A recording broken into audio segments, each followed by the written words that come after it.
afternoon, good evening, wherever you're tuning in from. Welcome to my channel. Welcome in. If you are watching this replay, please be sure to leave a comment. I love to continue the discussion down in the comment section. I am Coach Sherri, and this channel is about workforce development, career readiness, entrepreneurship, real life, real issues, and real talk. If you're not yet subscribed, please hit the subscribe button. I would love to have you as part of this team, and be sure to give this video a thumbs up if you found value in the content. So actually, I've heard this before, but I heard it again this morning and it really resonated with me, and I just wanted to come on and share it with you. I see TW Popcorn is in the building. What is popping? How are you doing? I hope all is well over on your end. How's it going? How's it going for real? um so this morning I heard it again, and there's some things that you just have to continuously listen to. It resonates with you the first time, but it doesn't always stick. And you're just like, all right, I get it. And then you hear it again and it hits you different. It's almost like getting punched, body punched over to the left, to the right. And then finally it just knocks you out. And you're like, wow, that was that was something different. That hit different. And so I was listening this morning, and what I heard was your life is either a warning or an example. And when you hear it like that, it is so deep, because we all do things, okay? We do. And it's a matter of how we want our life to be seen, how we want our legacy to be. Our life is going to outlive us. And so how do we want it to be? Do we want it to be filled with warnings of what not to do? Warnings of, I made a lot of bad choices and I just continue to make those bad choices and I don't even give a daggone? Or do you want it to be an example of, maybe I did make some bad choices, but I learned from them and I turned my life around. And now I'm here to share, what that looks like and how you can do it too. So your road will be easier. And loving myself, good morning to you. Welcome in. Welcome in. Great to see both of you, TWP Popcorn and Loving Myself. And so when you think about that, it should give you pause. I know, when I heard it again this morning, it wasn't my first time hearing it, but for some reason it gave me pause. And I don't know if because I know life is real. We all know that it is fleeting.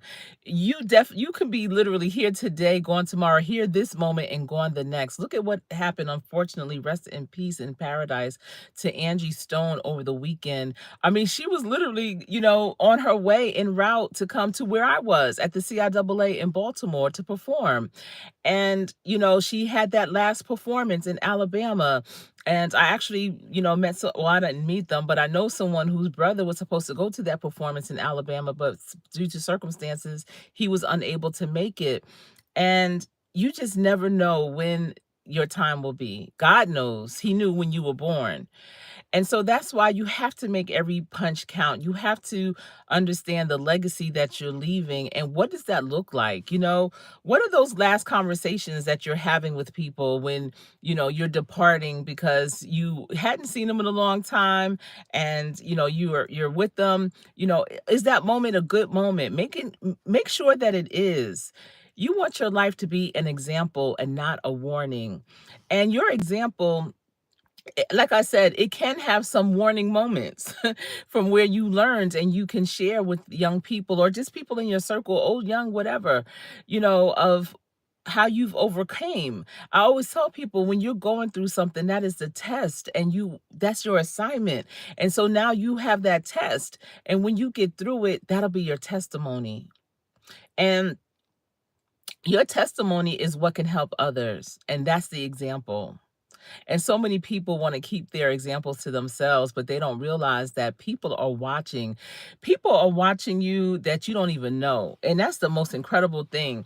I remember I was talking with someone, and I had this amazing opportunity, and they came to my office and was just telling me, about how I move, about how I present, about basically how I move the crowd during my presentations. And I never saw that person in any of my presentations before.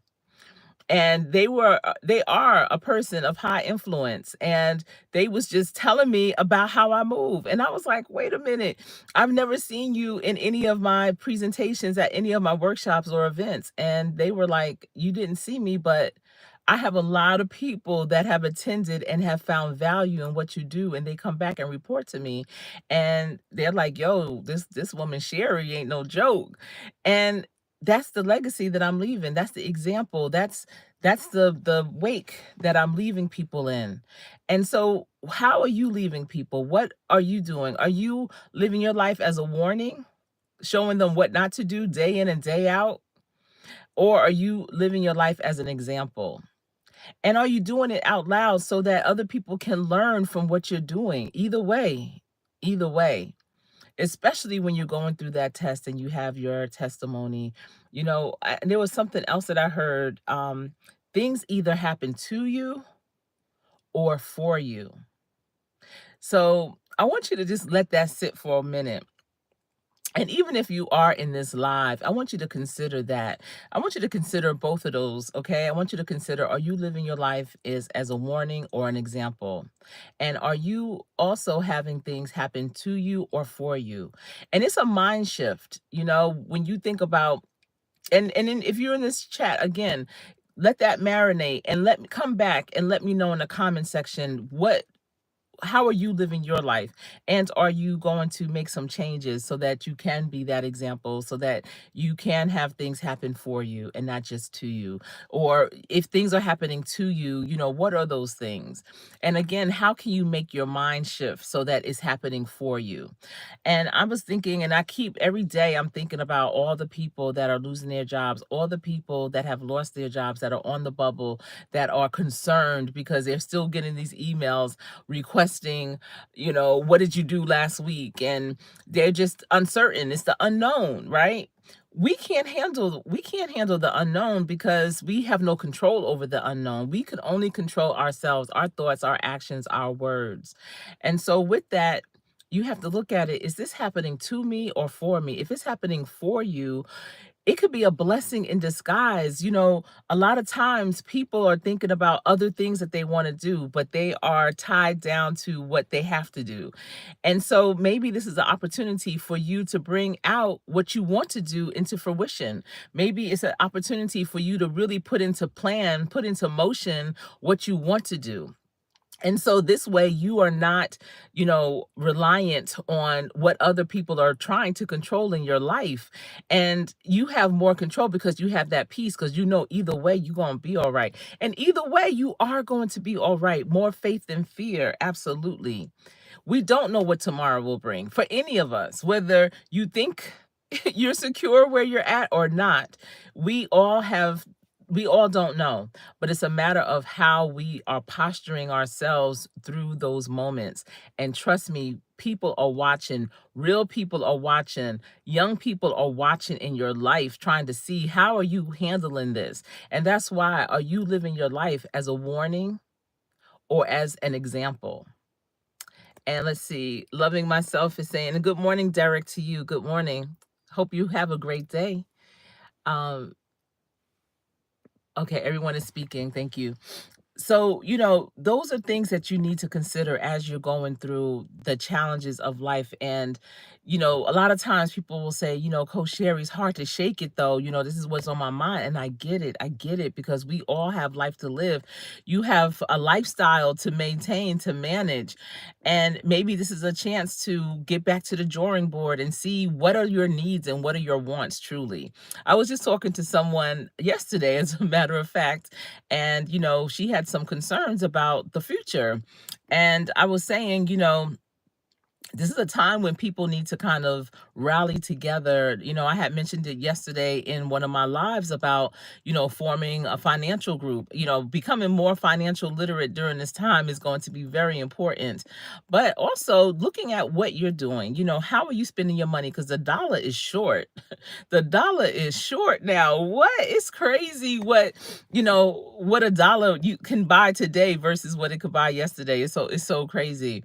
And so I was saying that that one of the books that my husband and I read years ago, and this is actually, I can tell you the year was 2002 because I was pregnant with our third child. Let me see, when was she born? She was born in 2002. So we actually read it in 2001 because she was born in 2002.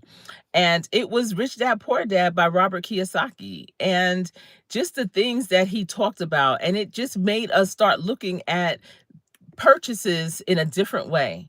Looking at purchases as, is this an asset or a liability? Is this a want or a need? And so just doing that simple thing and just reflecting on where you are in your life, what you are trying to accomplish, and if this thing that you're about to buy that's a huge ticket item, is it going to help where you're trying to go? So making better decisions with your purchases, with how you're living your life, with your finances, looking for opportunities to acquire dividends, maybe not just rolling your dividends over, but maybe receiving them as another stream of income, on a monthly basis until things become, better in a more upright position. So, there's just a lot of things that we all have to consider, but at the same time, again, are you living as a warning or an example? And if you are doing something different with your finances, sh- do that out loud. If you have young people in your life, share with them what you're doing, because trust and believe that circle's going to come back around. All what we're going through right now is it's nothing new. It's all happened before, years and decades and years ago, where people have survived that they didn't. 9 times out of 10, none of us will be here. So people will survive. We will get through this, but you have to have a different mindset and say to yourself, is this happening to me or for me? If it's happening for you, then you can seize the moment, take advantage, and really put pen to paper, put metal to the pedal. Pedal? Yeah, metal to the pedal, put rubber to the road, all those things, and make it happen for you. Make it happen for you. And I remember years ago before COVID, and I do workforce development programs as well. And so there was a young man in my program, and he had three little children. Like, they were all under the age of 4, I believe, and he was engaged. And the opportunity that he had in my program, he became gainfully employed with benefits, just a good opportunity to start a career, not just to have a job, but a career. And shortly after he started the program, it was probably a couple of months after, because he was already doing the on the job training, and a catastrophe was coming. It was a weather catastrophe coming, a hurricane, and which is so crazy, in the Carolinas. But listen, I'm not I- everything's possible everywhere, obviously, because weather is fleeting and challenging in many instances. So we were expecting a hurricane, and the work that he did is operational. And so it was all hands on deck, and they had this really interesting schedule for a weekend, because the hurricane was scheduled to come, like, hit that weekend. And so it had to be all hands on deck, but of course people can't work 24/7, so they had to put them in different schedules, and it was new schedules that no one was used to. And but because the type of work they did, they had to be available, they had to be, there. And so he was coming up with all these excuses, and every excuse that he had, I was able to give him a solution, like, okay, well then boom. All right, well then boom. And then finally, because he could see I was trying to help him out, like, okay, listen, we're gonna make this work. And finally he was like, you know what, Miss Sherri, I can't adult. I have to tap out. I can't do this. I was like, what? He was like, I can't adult. Mm-mm. I can't do it. I'm gonna have to quit. And I was like, but wait, you have your three babies and they're watching you. And he was like, I'll have to deal with that later. And I was like, but what if, when your children get older and, they come up against the same type of thing? Well, how will you talk them through it? How will you coach them through it if you're not doing it for yourself? He was like, I'll worry about that when it comes. I was just like, wow. So that's a warning. That's not an example. He has three young children. He's a father. We talk about intergenerational mobility. Intergenerational mobility depends on the father being all right. We always talk about the mothers. The mother's the head of the household. The mothers are holding it down. But y'all, if you are a man out there, and I know many men watch my channel, I need you to be all right. I need you to do good. Because when we talk about intergenerational mobility, how you're setting up your life, what you're doing is an example for your child. And 9 times out of 10, that's the path they will take. No matter how bad to the bone the mother may be, it's the father. So I was really trying to hold on to him, but you can't hold on to something or someone that don't want to be. And so we had to let him go and wish him well. I haven't heard from him since. I hope that he landed safely and is able to, do something. Maybe he used that warning as an example for his life so that he could be a better example in the future for his children. Hopefully, some of the things that I did say to him upon his departure resonated with him later on. And, maybe he looked back and said, wow, I messed up a great opportunity. I mean, if he was still in that environment, he would be killing the game right now, because the people that came in with him, his cohort, are doing so phenomenal. And so, the disappointment for me was understanding what his future could be and how impactful it would have been for his family. And so my hope, because I'm not the only show in town, so he could have landed somewhere else, and that's my prayer for him. But again, are you living your life as a warning or as an example? And are things happening to you, or are they happening for you? It's all about the mind shift. It starts in the mind. And, they also said this morning that you are 6 inches from having a breakthrough. You are 6 inches from something amazing to occur in your life. You are 6 inches from your biggest opportunity. You are 6 inches from the best thing that you could ever come up with. And they are saying the 6 inches is because that's about the distance between ear to ear. That's your brain. We're 6 inches away from amazingness. So tap in, open your eyes, shake it off. Do the opposite. If you are having self-doubt and negative thoughts, think the opposite. Do the opposite. You have control over you. And you know that God got you. What if no one else has your back? Always know that God has you, and he has not forgotten. He has not forgotten. Not at all. All right, everyone. I am getting ready to go out because I have so many things to do. It's exciting time. Make it happen. Make each day exciting because you woke up and you didn't have to. And so that is the first blessing of the day. I mean, y'all, when we got the news down at the CIAA about Angie Stone's accident that morning, it was devastating. And I can only imagine, what her children are going through, her family, her friends, the people that performed with her, that just performed with her, So always leave people with a word of good natureness. Is natureness a word?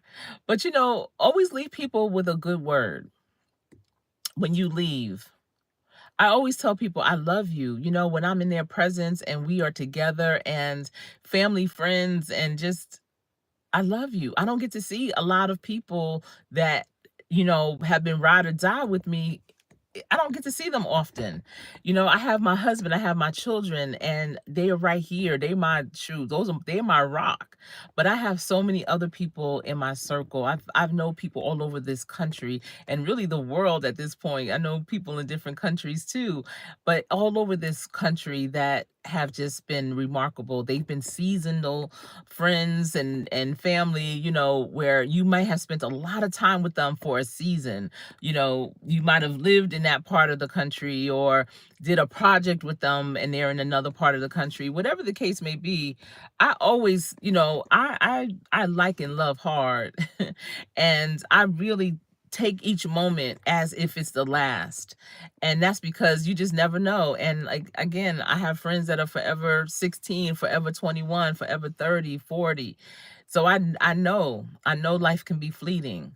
So just love on yourself first, because if you don't love yourself, right, loving myself, if you don't love yourself, it's going to be challenging. It's going to be draining to try to pour into others. So pour into yourself first. Absolutely. Make sure your energy is straight. Your energy is high. You cannot share with other people how to overcome if you're not overcoming. So you overcome first. You do what you have to do. You get on the right foot, right? And then you spread that love and joy to others. And so I'm going to leave you with this again. Are you living your life as a warning or an example? And are things happening to you or for you? All right, remember, practice every day. Practice so hard that when you get into play, you will always win. You never know who's in the building, you never know who's watching. Make your best even better. I am Coach Sherri. Thanks for tuning in.